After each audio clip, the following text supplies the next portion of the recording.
जो भी व्यक्ति यहाँ लोग आए हैं उनसे हम लगातार फीडबैक ले रहे हैं और उसमें जैसे मैंने आपसे कहा कि बिल्ड बैक बेटर, तो हम बेहतर से बेहतर प्रतिदिन हम अपनी लर्निंग अपने नेक्स्ट डे की प्लानिंग को में उसको इंक्लूड करते हैं। हम लोगों ने कंटीजेंसी प्लानिंग भी की थी। उस दिन भी हमारी कंटीजेंसी प्लानिंग बहुत सक्सेसफुल थी। 10 से 15 मिनट के अंदर हमारे एम्बुलेंस हमारे ग्रीन कॉरिडोर के थ्रू उनको लेके अस्पताल गए थे। तो जो बाद की स्थिति थी रेस्क्यू एंड रिलीफ की, वो बहुत ही क्विक थी। तो ये दर्शाता है कि हमारी प्लानिंग में कोई कमी नहीं थी।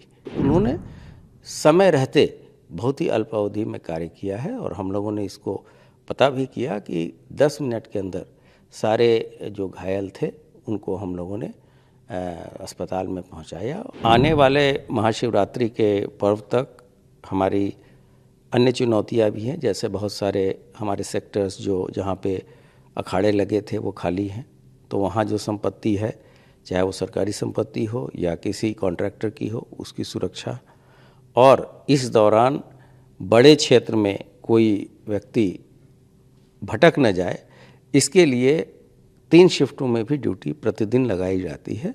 अफवाह फैलाने वालों पे बहुत ही सख्त कार्रवाई हम लोग करेंगे और उनकी पहचान की जा रही है।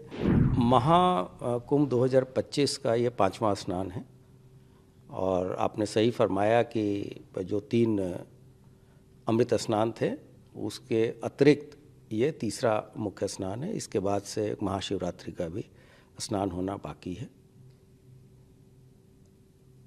आपने देखा होगा कि एक छोटी सी चूक उस दौरान हो गई थी जिस दिन मौनी अमावस्या था। उससे सीख लेके हम लोगों ने और बेहतर प्रबंधन कैसे किया जाए। प्रबंधन की एक टेक्निक है कि बिल्ड बैक बेटर, मतलब पहले से और बेटर करें। तो अगर कोई बात हुई है तो उसको हम एक अपॉर्चुनिटी के रूप में लें और जो कम्युनिटी को का फीडबैक इंक्लूड करके हम चीज़ों को और बेहतर बनाएं। तो इसमें जो हमारे अपने अधिकारी थे वो, या जो श्रद्धालुओं को कठिनाइयाँ हुई, इन चीज़ों को मिला के हम लोगों ने एक बेहतर प्रबंधन तकनीक अपनाई और जिसका परिणाम है कि इस महाकुंभ में अब तक सबसे ज़्यादा लोग 46 से 47 करोड़ तक की जनता अभी तक आ चुकी है और आज के दिन भी 1 करोड़ 30 लाख लोग अभी तक स्नान 10 बजे तक कर चुके हैं। प्रयाग के अलावा हमारा विशेष ध्यान चित्रकूट, मिर्ज़ापुर विंध्याचल मंदिर, वाराणसी का काशी विश्वनाथ कॉरिडोर, अयोध्या के राम टेम्पल, सभी पे बराबर तरीके से है, क्योंकि अधिक से अधिक श्रद्धालु यहाँ स्नान करने के बाद, प्रयागराज में स्नान करने के उपरांत ये लोग इन गंतव्य स्थलों पर जाते हैं और वहाँ रास्ते में इनके साथ कोई असुविधा न हो, कोई घटना दुर्घटना न हो, इसके व्यापक प्रबंध किए गए हैं। हम लोगों ने लखनऊ में भी एक वार रूम बना रखा है जहाँ से लाइव फीड हम प्रयागराज क्षेत्र का ले रहे हैं और जैसा कि आप अवगत हैं कि लगभग 2500 से अधिक कैमरे हमारे एक्टिव हैं और उन सभी का लाइव फीड हमारे ICCC जो प्रयागराज में है वहाँ जाता है और यहाँ भी देखा जाता है। कोई भी निर्देश अगर यहाँ से देने होते हैं हम लोग ICCC को देते हैं। वहाँ एक काफ़ी सीनियर IPS ऑफिसर को प्रभारी बनाया गया है। इसके अलावे जो इंसिडेंट कमांडर होते हैं वो वहाँ पे स्वयं मौजूद रहते हैं, सीनियर ऑफिसर, और जो निर्देश यहाँ से मुख्यालय से दिए जाते हैं उसका इम्प्लीमेंटेशन, क्रियान्वयन वो लोग फील्ड पे कराते हैं। तो ये जो बेहतर प्रबंधन और भीड़ नियंत्रण के बारे में जो प्रबंधन किए गए उसका ये सुखद परिणाम है कि चीज़ें बहुत ही व्यवस्थित और सुनियोजित तरीके से भीड़ होने के बावजूद चीज़ें चल रही हैं। क्या इशू रहा, क्योंकि जैसा कि एक, हालांकि 47 करोड़ लोग अब तक आ चुके, एक बड़ा नंबर है ये, वहाँ तक पहुँचना। पुलिस ने उसको सीख के बाद आज का स्नान हो या अभी 26 तारीख का स्नान बाकी है, तो उसको लेकर के ये कहा गया कि बहुत से लोग फंसे रहे। आज की तारीख में भी सवाल ये उठ रहा है कि बॉर्डर सील हैं, लोग नहीं आ पा रहे हैं, लोगों को दिक्कतों का जिक्र किया गया, ऑपोजिशन हो, पार्लियामेंट हो, या हर जगह लोग इस पे चर्चा करते रहे।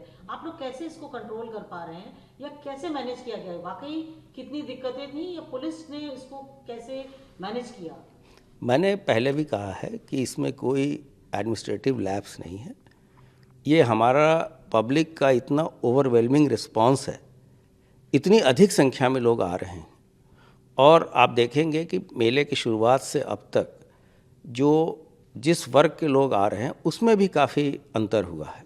अब छोटी गाड़ियों से लोग आ रहे हैं, पहले ट्रेन्स और बसेस से लोग आ रहे थे।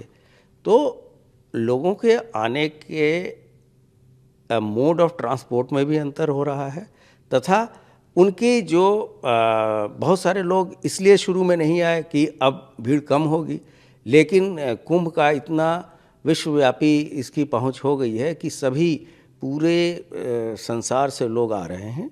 भारत के भी प्रत्येक राज्य के कोने कोने से लोग यहाँ पहुँच रहे हैं। रेलवे के द्वारा प्रतिदिन, जैसे मुख्य स्नानों के दिन तो 5 लाख से अधिक लोग ट्रैवल करते हैं, आते और जाते हैं, और उसके लिए 400 से अधिक गाड़ियाँ लगाई जाती हैं। सामान्य दिनों में भी यह संख्या 3 से 3.5 लाख होती है, तथा करीब 350 ट्रेनें चलाई जाती हैं। और इसके अलावा हज़ारों की संख्या में, लाखों की संख्या में 4 व्हीलर्स का सिटी में आना, फिर उनको वापस भेजना, ये अपने आप में बहुत चुनौतीपूर्ण और बहुत ही मेटिकुलस प्लानिंग की बातें हैं। और मैंने कहा था कि मुझे अपने जो हमारे साथी फील्ड में लगे हैं और वो बिना किसी शस्त्र के लगे हैं, और मैं उनको सल्यूट करता हूँ, उनके धैर्य को, उनके ट्रेनिंग को, कि पिछले 1 महीने से लगातार लोग फील्ड में अपना काम कर रहे हैं। कुछ लोगों ने इस बीच में दूसरे जगह के वीडियोस को भी हमारे कुंभ से जोड़ा। जैसे एक जगह दिखाया गया कि पुलिस ने लाठीचार्ज किया है, जबकि वो किसी अन्य प्रदेश का था। इसी तरीके से ये कुलसित प्रयास हो रहा है कि कुंभ को बदनाम किया जाए। तो ऐसे लोगों पे हम लोगों ने FIR भी की है। कोई एक दिखाया गया कि किसी दूसरे राज्य में, दूसरे देश में अंत्येष्टि के लिए लोग जा रहे हैं, उसमें भी कुप्रबंधन के बारे में चर्चा की गई कि इसको प्रयागराज से जोड़ा गया। तो ऐसे सभी लोगों की हम पहचान कर रहे हैं और FIR हमने दर्ज की है, और इन पे हम कठोर कार्रवाई करेंगे। ये जो ट्रैफिक को लेकर के बड़ी बातें हुई कि लोग फंसे हैं, लोग 24 घंटा 36 घंटा 3-3 दिन फंसे हुए हैं, तो इसको लेकर के पुलिस पे बार बार सवाल आता रहा कि पुलिस नहीं मैनेज कर पा रही है। ये कैसे आप लोगों ने डाइवर्ट किया, पुलिस ट्रैफिक को कैसे कंट्रोल किया, या आगे की प्लानिंग क्या रहेगी? क्योंकि अभी भी 9 दिन का कुंभ बाकी है, बसंत पंचमी का स्नान बाकी है। अभी कितना बड़ा चैलेंज देखते हैं आप, क्योंकि ट्रैफिक, लोग तो आ रहे हैं, तो इसको कैसे कंट्रोल कर पाया? या ये जो आरोप लगा कि हर तरफ से जाम हो गया, लोग फंसे हैं? नहीं, देखिए कि जो कुछ ऐसे वीकेंड होते हैं जहाँ पे भीड़ काफ़ी बढ़ जाती है, ट्रैफिक स्लो हो जाता है, लोगों के द्वारा भी जो लेन डिसिप्लिन का अनुपालन नहीं किया जाता, और वॉल्यूम ज़्यादा होने से ट्रैफिक धीरे चलता है, लेकिन एक अल्प अवधि में भी उनको क्लियर कर दिया जाता है। लेकिन यहाँ से 1000 किलोमीटर 1500 किलोमीटर दूर अगर कोई जाम लगा, उसको कुंभ के साथ जोड़ना, मुझे लगता है कि ये उचित नहीं है। क्योंकि मेरे पास ये खबर है कि अमृतसर से भी लोग आ रहे हैं, पश्चिम बंगाल से भी वहाँ ट्रेनों में और एयरपोर्ट पर रश है। तो सभी चीज़ों को ये दर्शाता है कि कुंभ अपने आप में इतना फेमस है और इतनी इसकी व्यापक पहुंच हो गई है कि सभी लोग आना चाहते हैं। और जिस हिसाब से लोग आए हैं, अब तक 1/3 हमारी कंट्री का पॉपुलेशन ने तो यहाँ स्नान कर ही लिया है। तो ये दर्शाता है कि यहाँ की व्यवस्थाएं अच्छी हैं, और जो भी व्यक्ति यहाँ लोग आए हैं उनसे हम लगातार फीडबैक ले रहे हैं। और उसमें जैसे मैंने आपसे कहा कि बिल्ड बैक बेटर, तो हम बेहतर से बेहतर प्रतिदिन हम अपनी लर्निंग, अपने नेक्स्ट डे की प्लानिंग को में उसको इंक्लूड करते हैं, ताकि हम बेहतर से बेहतर सुविधाएं श्रद्धालुओं को दे सकें। हम ये कह सकते हैं कि जो एक अनफॉर्चुनेट इंसिडेंट हुआ, पुलिस के लिए जान, आप चाहे वो आदमी उतनी आपके लिए बराबर ही है, माने जो अगर कोई भी घटना अनफॉर्चुनेट हो जाती है, क्योंकि बीइंग अ पुलिस चीफ आप ज़्यादा रिस्पॉन्सिबिलिटी से या रिस्पॉन्सिबिलिटी से देखते हैं कि कोई घटना ना हो या कोई किसी के साथ अप्रिय घटना ना घटे। इतने बड़े क्राउड मैनेजमेंट के लिए हम लोगों ने कंटिजेंसी प्लानिंग भी की थी। उस दिन भी हमारी कंटिजेंसी प्लानिंग बहुत सक्सेसफुल थी। जैसी घटना हुई सभी जो लोग इंजर्ड थे हम लोगों ने उनको तत्काल बहुत ही अल्प समय में 10 से 15 मिनट के अंदर हमारे एम्बुलेंस हमारे ग्रीन कॉरिडोर के थ्रू उनको लेके अस्पताल गए थे। तो जो बाद की स्थिति थी रेस्क्यू एंड रिलीफ की वो बहुत ही क्विक थी। तो ये दर्शाता है कि हमारी प्लानिंग में कोई कमी नहीं थी। घटना के बारे में न्यायिक आयोग गठन हो चुका है, इसमें गंभीरता से जांच होगी। अगर कोई उसमें दोषी पाया जाता है तो कार्रवाई भी की जाएगी। इतने बड़े प्रबंधन में जो सभी व्यवस्थाएं की गई थी, जैसे कि रेस्क्यू एंड रिलीफ की, ग्रीन कॉरिडोर बनाने की, एम्बुलेंस लगाने की, ये सभी चीज़ें लगी हुई थी और उन्होंने समय रहते बहुत ही अल्प अवधि में कार्य किया है। और हम लोगों ने इसको पता भी किया कि 10 मिनट के अंदर सारे जो घायल थे उनको हम लोगों ने अस्पताल में पहुंचाया और बहुत लोगों की जान पुलिस ने बचाई। इसके अतिरिक्त आपने देखा होगा कि किस तरीके से एनडीआरएफ और हमारे सिविल पुलिस के जवान बूढ़े वृद्ध बच्चों पे लगातार कैसी सेवाएं कर रहे हैं। लोगों ने अपने कंधे पे भी वृद्ध महिलाओं को उठाकर और गंतव्य स्थानों तक पहुंचाया है और इसका प्रसारण भी आप लोगों के माध्यम से सभी जगह किया गया। हम कह सकते हैं एक भी जान अगर जाती है या किसी को भी क्षति हो, हाँ, वो तो देखिए किसी भी जगह अगर सामान्यतः भी जो कोई घटना होती है तो वो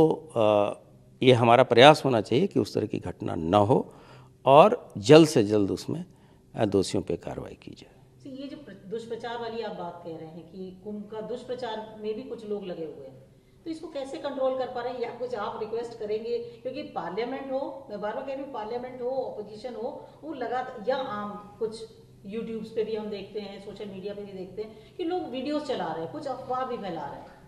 नहीं, हम लोगों ने एक तो फैक्ट चेक हैंडल हमारा कार्य कर रहा है। हम लोगों ने अपील भी की है और लोगों को हम एजुकेट भी करते हैं कि ये घटना यहाँ की नहीं है, तथा ऐसे मिसचिफ मॉन्गर के विरुद्ध हम लोग FIR भी हम लोगों ने की है और कार्रवाई भी हम अवश्य इसमें करेंगे। क्योंकि सर अभी 26 फरवरी तक का मेला बाकी है, तो अभी समय है, तो आप क्या किस तरीके से सख्त कार्रवाई देंगे या पुलिस कितनी अलर्ट है कि कोई अफवाह न फैला पाए, कुंभ को लेकर दुष्प्रचार न करे, मतलब इसकी छवि को खराब करने का जो प्रयास में लोग लगे हैं वो न कर पाए? आने वाले महाशिवरात्रि के पर्व तक हमारी अन्य चुनौतियां भी हैं। जैसे बहुत सारे हमारे सेक्टर्स जहाँ पे अखाड़े लगे थे वो खाली हैं, तो वहाँ जो संपत्ति है, चाहे वो सरकारी संपत्ति हो या किसी कॉन्ट्रैक्टर की हो, उसकी सुरक्षा, और इस दौरान बड़े क्षेत्र में कोई व्यक्ति भटक न जाए, इसके लिए 3 शिफ्टों में भी ड्यूटी प्रतिदिन लगाई जाती है। और हमारे सभी साथी लगातार अंतिम दिन तक, जब तक कि कुंभ का लास्ट श्रद्धालु वहाँ से न चला जाए, हम वहाँ मौजूद रहेंगे और ये सुनिश्चित कराएंगे कि वहाँ किसी तरह की कोई अप्रिय घटना न हो। और ये अफवाह फैलाने वालों पर कितना सख्त रहेगी? क्योंकि अभी तो अफवाह फैलाने वालों पे बहुत ही सख्त कार्रवाई हम लोग करेंगे और उनकी पहचान की जा रही है और हम संबंधित सोशल मीडिया प्लेटफॉर्म से उनकी सारी डिटेल ले रहे हैं। हम ये कह सकते हैं कि जिस दिन पहले दिन से कुंभ शुरू हुआ था और 26 फरवरी तक आपके लिए वही भी पहला दिन होगा जिस दिन आखिरी दिन होगा? हाँ, हमारे लिए तो कुंभ शुरू होने के पहले और ख़त्म होने के बाद तक हम सभी चीज़ों पे सतर्क दृष्टि रखेंगे।